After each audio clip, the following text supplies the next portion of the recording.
Okay, there's an update to the LeBron Twitter post. Remember I told you earlier that he put something up on Twitter after beating the Knicks by 3 points? Yeah.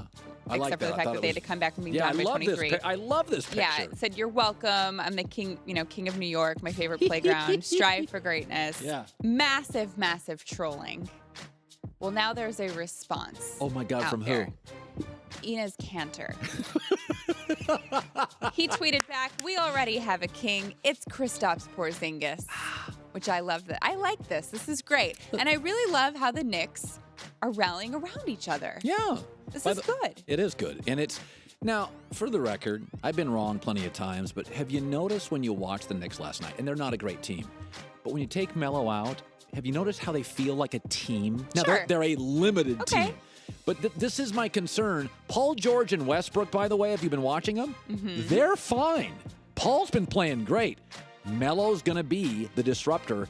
I love the fact they got rid of Melo, and New York feels there's an energy about this team. Sure. They definitely need another scorer. That they do. Well, for New York, that's fine. That doesn't mean that Carmelo is just terrible and is a cancer to any team that he's on. Kind of. It just didn't work with New York, with the rest of the roster that they had. All right.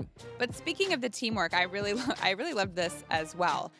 So last night during the game, Frank Ntilikina, excuse me, that's a really hard name. French guard, good player, nice young player. He kind of collided with LeBron as LeBron was going up to dunk, and afterwards kind of shoved LeBron, and then LeBron looked like he was going to come back at him. Yeah.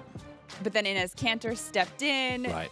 I loved all of this. Yeah, They're so did backing I. up their guy. So did I. And Jeff Hornacek also loved this. After the game, he said he was really proud of Ntilikina. It's good, a young kid to stand up to, the best player in the league. So, I was happy for Frank to get an opportunity to get out there and play and show him, you can say whatever you want, but I'm going to still be here and be here for many years. And, and then he had his teammates backing him up. So that was great. I think it says a lot about a guy, especially if he's a rookie and he's able to kind of give a little shove to the best player in the game. Yeah. That's good. That's a lot of confidence in the fact that his teammates were there to rally around him. New York's history in basketball is tough. It's a little bit like Detroit. Yeah, the Knicks have not. I mean, if you go back to the Knicks teams, Anthony Mason, the late Anthony Mason couldn't shoot. Charles Oakley couldn't shoot. John Starks couldn't really shoot. Larry Johnson was a really good player. Kenny Skywalker wasn't a great shooter.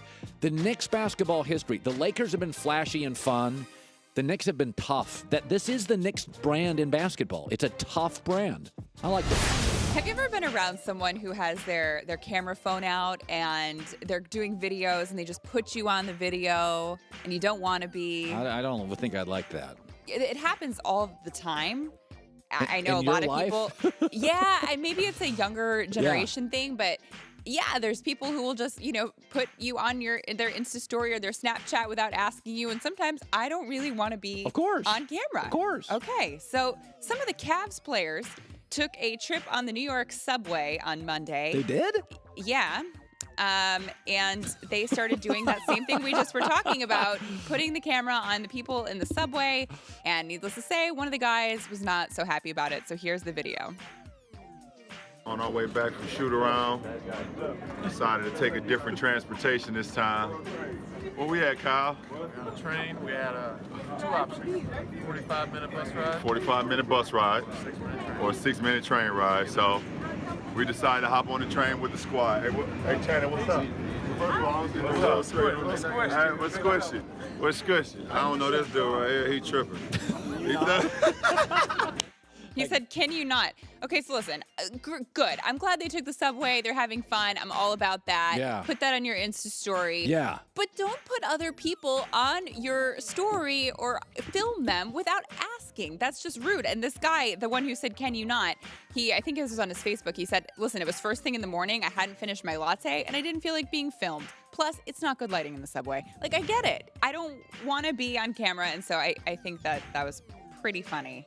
Oh, that was funny, yeah. But it's also a message to everyone. Don't just assume that you can use people, because a lot of times they're like making fun of them almost in a way. Like, oh, look at this guy on the subway that I'm squishing. Thanks for watching. Subscribe here to get the latest from the show. Also, be sure to check out more of the best clips from The Herd, or go watch a few segments from the newest show on FS1, First Things First, with Chris Carter and Nick Wright.